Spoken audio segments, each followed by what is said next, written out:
Otra vez con el rebaño. ¡Wow!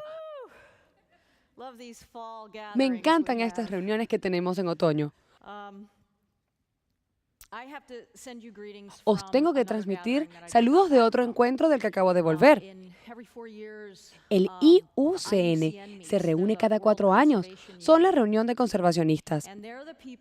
Ya sabéis, los que se ocupan con todo el dolor de su corazón de hacer la lista roja de las especies en peligro de extinción. Habían 7.500 conservacionistas, biólogos, la gente que anda poniendo torniquetes a las heridas de Gaia con increíble tenacidad y ternura,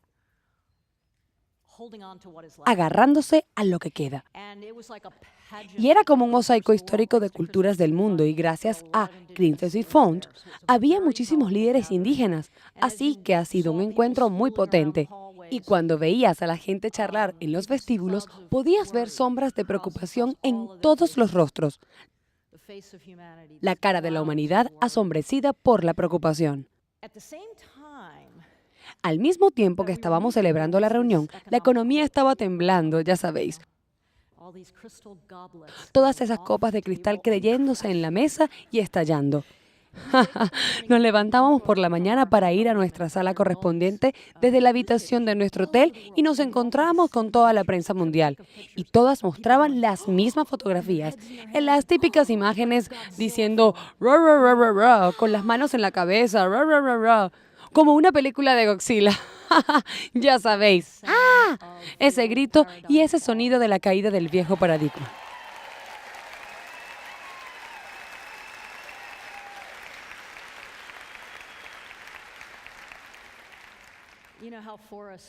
Ya sabéis cómo crecen los bosques. Tienen esos minúsculos puntos de pulsión vital por donde hay una rendija de aire, por donde caen los viejos árboles.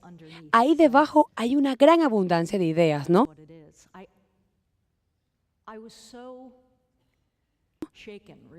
Es lo que es. El encuentro me conmocionó tanto. De vuelta a casa no podía dormir. En el avión no podía dormir y me levanté en busca de una ventanilla. Miré hacia abajo y vi que volábamos sobre Islandia y justo ahí a mis pies había en el suelo un Financial Times con el titular "Finlandia hacia la bancarrota". Ya sabéis, y pensé, no me lo parece. Lo veo precioso, lleno de abundancia. Y pensé ahí mismo, no voy a hablar de escasez, voy a hablar de abundancia.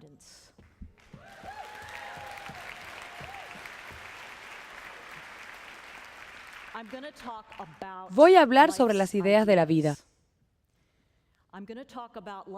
Voy a hablar de que la vida no tiene solo una idea, sino docenas de buenas ideas.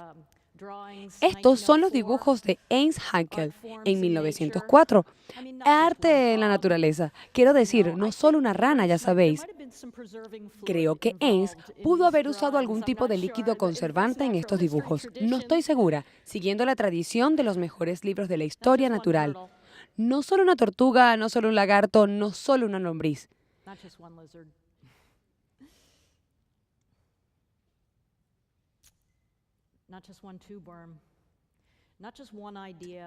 No solo una idea, no solo una manera de esparcir nuestras semillas. Quiero traeros a memoria el mundo real. Para esto he venido a casa. Esto es lo que veo desde mi ventanilla. Y lo sé. Hola, Montana. Hola, Bozeman. Están todos mirando hacia ese satélite. Y ese ahí arriba es el pico de San Mari. Y en otoño pasa algo fantástico. Tenemos que acordarnos de mirar hacia arriba. Los milagros están flotando en el aire.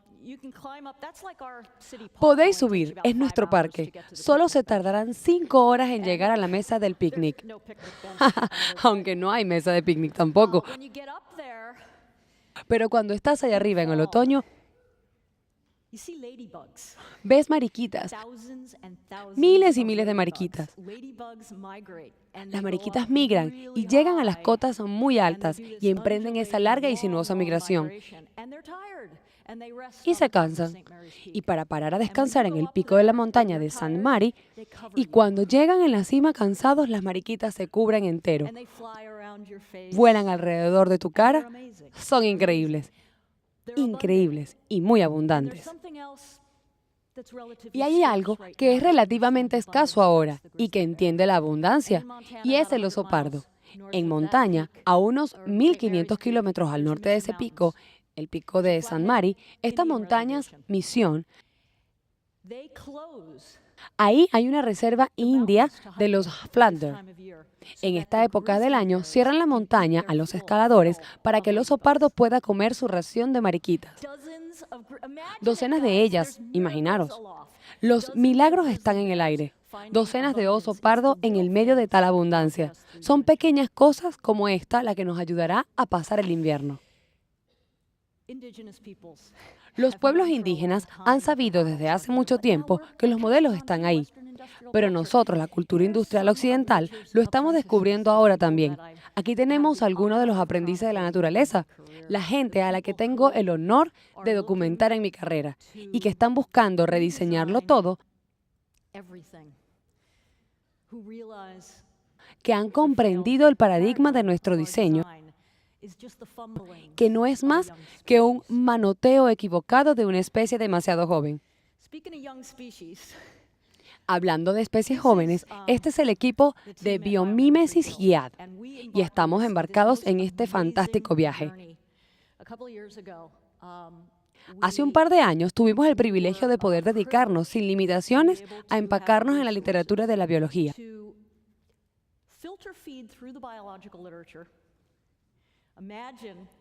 Imaginaros, fantásticos de la historia natural leyendo libros de la historia natural durante un año, sin parar. El grado de felicidad máxima, la alegría emanando en sus ojos. Nos hemos leído todo lo publicado sobre biología. Teníamos una lista de los mayores retos de sostenibilidad en una mano y en la otra, publicaciones científicas. E hicimos una selección. Seleccionamos a más de 21. Y bueno, cuando finalmente tuvimos que parar, encontramos más de 2.100 ideas fenomenales. Cosas que ya han sido mimetizadas, cosas que deberían serlo y que aún no lo han sido. Creo que vamos a llamar a este libro Invitación a la imitación. Bueno, no encontramos uno solo, quiero decir, mirad esto. Sabéis, solo lo hemos mirado por encima. Empecé a encontrar las cosas, quiero decir. Necesitamos 146 maneras de hacer química del agua. Seguro que piensas, porque así somos que lo que hacemos la vida. Nosotros hacemos, disolventes tóxicos. Necesitamos 49 maneras diferentes, nuevas maneras, nuevas de generar energía. Apostad que sí. Necesitamos 23 modos nuevos de absorber el agua y 44 nuevos métodos de almacenarla. La respuesta es sí. Necesitamos 58 nuevas maneras de controlar las temperaturas extremas. Desgraciadamente sí. Y necesitamos 42 nuevas maneras de cooperar. Sí. Mirad, cuántas maneras hay de captar señales. La vida escucha y presta atención.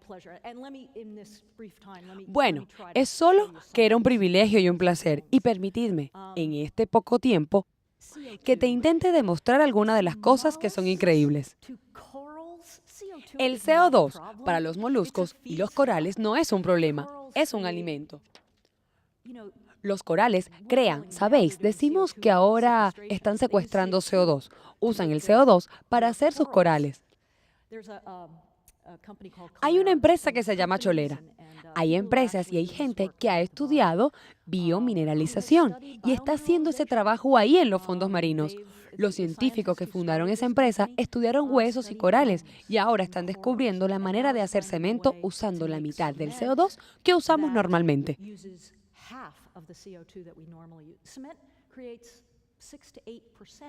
El cemento produce del 6 al 8% de todas las emisiones del CO2 del planeta. Eso es muchísimo para pensar en el CO2 de manera diferente y pedirle prestada la receta a los corales y aplicarla a los materiales de construcción. Lo sé, es completamente lógico. Las plantas no ven el CO2 como un problema. Lo cogen y lo colocan en una larga lista de polímeros que se llaman almidones, azúcares, celulosa. Movirme ha encontrado un catalizador que coge el CO2 y lo convierte en plástico biodegradable. Lo sé, es así de simple. Energía es el sol, no es la economía, estúpido. Es simplemente el sol. Y por fin estamos ahí. Ya hay láminas delgadas de células solares que se basan en el mecanismo de la fotosíntesis. Están hechas con tinte y no contienen las sustancias químicas tóxicas que tienen las otras células fotovoltaicas.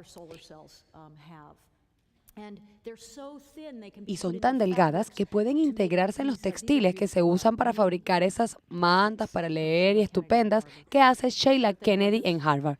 ¿No son fantásticas? Pero no hemos visto nada todavía, porque la vida básicamente es cada una de las vidas. En ese estrado espero que sí. Está viva, es luz solar. Es agua que se descompone. Iones de hidrógeno, ¿verdad? Así que cuando necesitamos hidrógeno para las pilas, no vamos a obtenerla de los combustibles fósiles. Aprendamos de las plantas a descomponer el agua. Fue solo hace unos 10 años cuando descubrimos cómo se descompone el agua dentro de una hoja. Y ahora, como especie joven, estamos intentando hacer lo mismo. Estamos intentando imitarlo. Estos son algunos de los personajes que intervienen. Las ballenas jorobadas saben moverse en el agua con gracia y le están enseñando al whale power cómo operar las turbinas de viento a velocidad muy baja. Es así como se maneja una turbulencia. Y pienso, ¿qué teníamos? 23 maneras diferentes de manejar una turbulencia.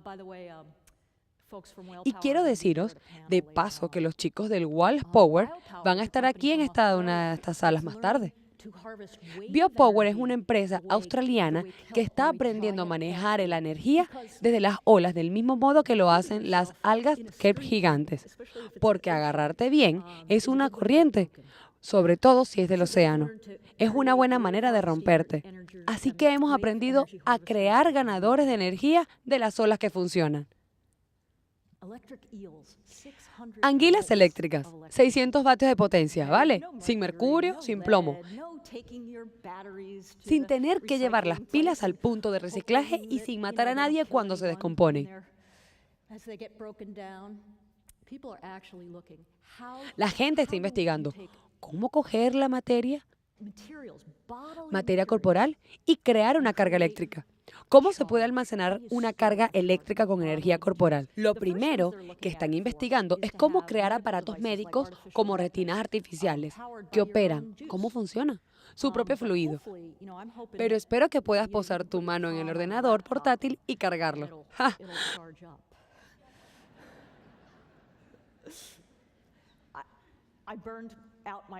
Me cargué mi cable de alimentación en España. Así es que eso me interesa. El efecto termoeléctrico se da cuando hay un intercambio de temperatura que crea una corriente eléctrica, lo cual sería estupendo, por ejemplo, para los coches, como coches híbridos. Se podría usar el calor del motor para generar electricidad. ¿O no sería así? Eso sería estupendo. Podemos hacerlo. Lo que podemos hacer también es extraer todo tipo de minerales sucios y peligrosos para crear el efecto térmico.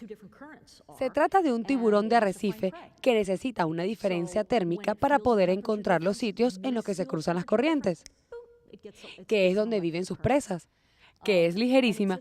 Entonces recibe una corriente eléctrica, que es un gel y no está hecha de porquerías. Medusas. Este no es todo tipo de medusas lo que hace, pero es también estupenda. Hay una medusa bioluminiscente que basta añadirle con un poco de calcio y produce luz.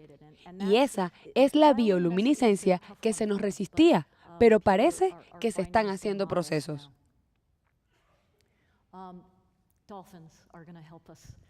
Los delfines son los que nos van a ayudar a deslizarnos hacia la sostenibilidad y mantener los casos del barco limpios sin tener que usar el TBT. Edificios, mirad este. Mirad este encaje de hongos. ¿No son fantásticos?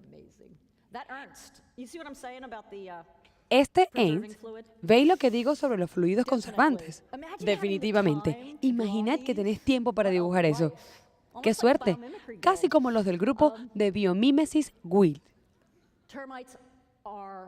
Las termitas son ventiladores naturales. Hay un edificio en Harare que está construido copiando de las galerías de ventilación de los termiteros y ahorra un 10% de energía porque no tiene aire acondicionado. No lo necesita. Aquí al lado, si comparáis armarios de cocina, compararéis una invitación de pegamento de mejillón, un pegamento submarino, que por fin han copiado, sin capturar mejillones, no copiándose la receta. Hay una gran diferencia. Hay una gran diferencia. Abejas. Dios mío, un enjambre, vaya. Tengo que deciros que echemos un vistazo a las votaciones, ¿vale? Con abejas. Las abejas votan de una forma muy interesante para decidir el lugar en que van a construir la próxima colmena. Y el 90% de las veces encuentran un mejor lugar. Y esos son con 20.000 abejas y 20 alternativas. Os voy a dar una pista. Se trata de bailar frenéticamente durante horas y horas. Comprobadlo. Hay quien dice que igual deberíamos copiar ese sistema de votaciones. ¿Veréis lo que quiero decir? Comprobadlo. De cualquier manera, esta tecnología de panal de abejas también está contribuyendo a reducir el consumo de energía en los edificios, gracias a que los aparatos diferentes se comunican entre sí y se dicen, oye, no necesito estar conectado en este momento de alto consumo eléctrico. Esto es para grandes edificios y se llama regen, como regenerar energía. Agua. Cielo santo, agua. Aquí tenemos a mi amigo, el escarabajo de Namibia. Y hay un montón de organismos que tienen agua en la niebla y el vapor. Y no están excavando pozos en el acuífero de Ogallala. No, no hacen pozos. Imaginaros que tenéis que obtener el agua de la niebla de San Francisco. Imaginad que tenéis que purificar el agua con los... ¿Sabéis? Aquí hay algo que todos tenemos en cada célula de nuestro cuerpo. Esos poros en forma de reloj de arena en cada célula. Y solo dejan pasar agua, nada más que agua. Y han estado ahí siempre. Al final, la gente se pregunta, ¿no podríamos hacer una membrana así? Se llama acuífero. Así se llama.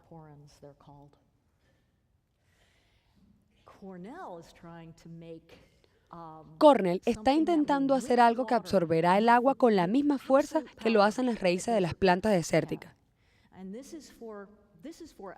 Imaginaros que algún día las paredes de los edificios tengan tubos capitales que absorban el agua. Sin bomba. Sí, muy interesante. Y por supuesto, este es el lagarto espinoso y está ahí, parado sobre la arena, extrayendo de toda el agua que tenga, absorbiéndola y haciéndola subir. En otra, contra la fuerza de gravedad. Por esos pequeños capilares está su boca. Él no tiene que hacer nada.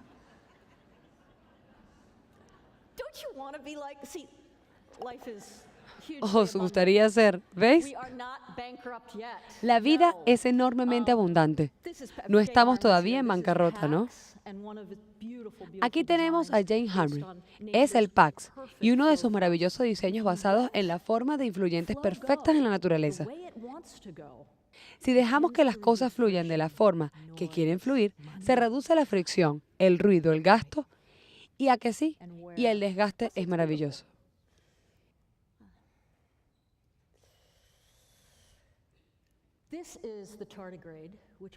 Este es el tardígrado oso de agua, que estará seguramente flotando ahora en el agua mientras os la bebéis. No os asustéis, si derramáis el agua y se queda seco, puede quedarse así durante unos cientos de años sin beber nada. Y la manera en que se hace es gracias a una increíble habilidad para preservar sus células. Y sabéis que se usa como conservante, ¿verdad? Mira su diminuta huella. Esto no es lo que se tiene. Tiene un azúcar llamado trealosa, que de hecho se está usando para escapular vacunas. Vacunas, la mitad de la gente que realmente necesita vacunas, de laboratorio al pueblo, cuando se rompe una cadena de frío que se queda sin vacunas. Y mucha gente que se está diciendo a sí misma, bueno, vamos a arreglar la refrigeración. Vamos a usar una refrigeración solar fotovoltaica. Pero, ¿y si no necesitamos frigoríficos? ¿Cómo se conserva la vida sin frigoríficos? La empresa Cambridge Biostability está ahora mismo fabricando vacunas completamente termoestables. Un sistema de almacenar vacunas. Las pones en las guanteras y te las llevas a donde quieras. Biosignal está estudiando las algas rojas, que se mantienen limpias de bacterias sin matarlas. Lo que hace es confundir su sistema de comunicación. Las rechazan. No las vuelve tan locas como para romper sus defensas. Así es que no se crea resistencia bacteriana. Es una manera muy sutil y muy ingeniosa de manejar las bacterias. Y ¿cuántas maneras hay de manejar patógenos? Mientras más lejos lancemos la mirada, más vemos. Si tuviéramos tanto tiempo como Einstein. Sistemas agrícolas. Las lecciones de estos sistemas son alucinantes. Algunos de los más interesantes tienen que ver con el sistema que no gozan de muchos polinizadores. ¿Cómo organizan su tiempo de polinización de modo que, bueno, no se estresen? Bueno, estamos en un momento en el que hay escasez de polinizadores. Hay montones de cosas que podemos aprender de las praderas, de los bosques en Costa Rica, de la agricultura, de la rotación gramineras, de los búfalos. Son sistemas que nos enseñan a ser productivos en cualquier lugar.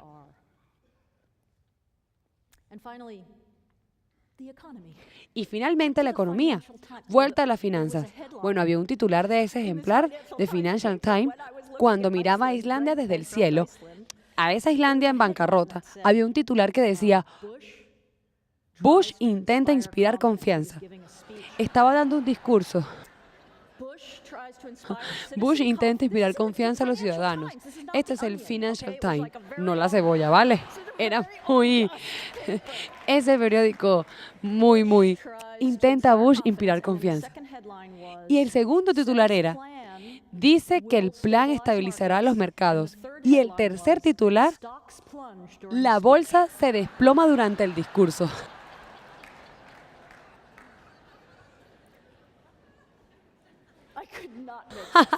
No llegué a encontrarle sentido. Financial Times del 11 de octubre.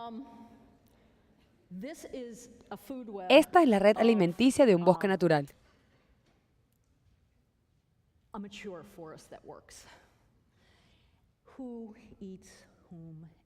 ¿Quién se come a quién de manera que no se desperdicie nada? Esto es lo que nuestra economía debería estar investigando. Una empresa. Que lo que queda de una empresa que ha sido engullida por lo siguiente, ¿vale? Compartir un recurso en red alimenticia que sabe que todo es precioso. Cuando ves el agua que sale del bosque natural, no lleva casi ningún nutriente. Los ha aprovechado todos del bosque. Los ha usado una y otra vez. Ahí es donde deberíamos estar también nosotros. Estos son mis favoritos de hoy. Bien, tenéis que saber que esto de arriba es un gráfico muy chulo. Refleja todo el agua, incluida la helada y la salada, comparada con el volumen de la Tierra y toda la atmósfera que podemos respirar, comparada con el volumen de la Tierra. La vida ha dulcificado esa pelota y lo que hay dentro, para que nosotros tengamos agua suficiente dulce para beber y aire suficiente dulce para respirar. La vida hace esto mientras satisface sus propias necesidades y cría generación tras generación, más de 10.000 generaciones hasta ahora. El diseño más innovador de la vida es que se crea condiciones que generan vida.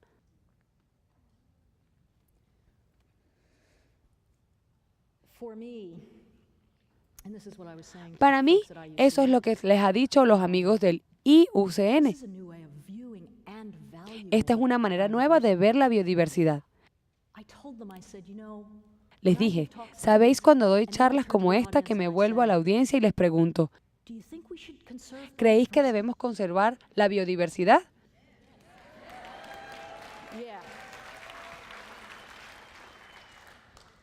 Sí.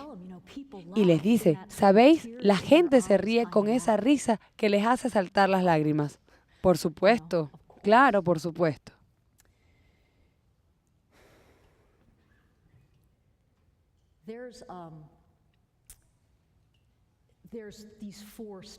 Estos son los 4 pasos de la biomímesis. Existe esa inquietud de inteligencia humana, esa capacidad de escuchar, de imitar lo que se oye, de que se hace todo con una hoja. Dios mío, ¿no es eso una lección de humildad?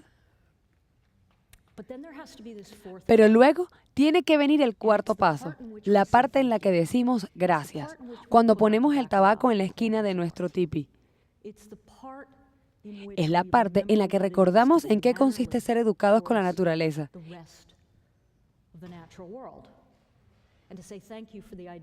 Y la que damos las gracias por las ideas que nos da.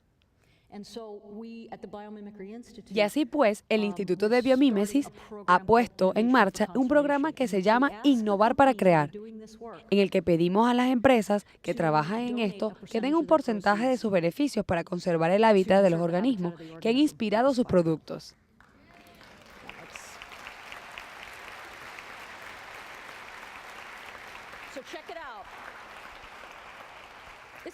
Bueno, ved si es una buena idea. Quiero decir, es solo una manera de agradecimiento de decir gracias. Y tenemos que practicarlo como cultura. El otro asunto en el que estamos metidos es algo en que vosotros podéis participar, espero. Se llama axnature.org. No está lista todavía. Saldrá en noviembre en Green Bull. Voy a hablar con E.O. Wilson al final del Green Bull para anunciarlo y mostrarlo. Y os enseñaré una primicia. Se trata de dar información biológica. Ese es nuestro sueño. Toda la información biológica organizada por fundaciones, de manera que los diseñadores, la gente que diseña nuestro mundo, pueda, cuando tiene un problema o cuando se lo pregunten, ¿cómo pego algo sin pegamentos tóxicos? Teclean una pregunta y ¡hop! Aparecen unas lagartijitas con sus músculos y sus ventosas y tendones. Y estamos colaborando con E.O. Wilson, de la Enciclopedia de la Vida, y ellos tienen todos los científicos del mundo trabajando en un sitio web con todas las especies de la Tierra. Y a medida que suben información, habrá una sección que diga, ¿qué podemos aprender de este organismo? O sea que vamos a tener 1,5 millones de especies que cogeremos toda la información y la pondremos en un sitio web para que la gente diseñe nuestro mundo. Va a ser genial. Aquí os muestro una primicia. Bien, echarle un vistazo en noviembre. Vale, mi tiempo es muy valioso y vosotros también. Y me gustaría dejaros una imagen que no podemos llegar a ser como esa especie. También acabo de regresar de Nueva Zelanda. Era mi primera vez que estaba allí y conocí a una mujer que trabaja en el Departamento de Conservación del Medio Ambiente y me contó lo que hacía en su tiempo libre como voluntaria. Hay muchos pájaros que sufren el ataque de especies predadoras no autóctonas e invasivas, ya sabéis, como la comadreja, y están volviendo, pero muy vulnerables. Son tiempos difíciles y a veces la cifra de ejemplares no llega a más de 21. Lo que se hace en su tiempo libre es hacer campañas de cuidados de nidos. Salen al campo y colocan un alambre infrarrojo en los nidos de las especies amenazadas y cuando el padre o la madre, en el caso del pájaro kiwi, se van del nido, una señal despierta a uno de los cuidadores, que se va en un saco de dormir junto al nido y lo vigila. Y a veces lo cubre con unas mantitas que apenas rozan los huevos para mantenerlos calientitos. Eso es lo que somos. Eso es lo que podemos ser. ¿Veis? Así es que, cualquiera que sea vuestro kiwi, tenedme abrigadito.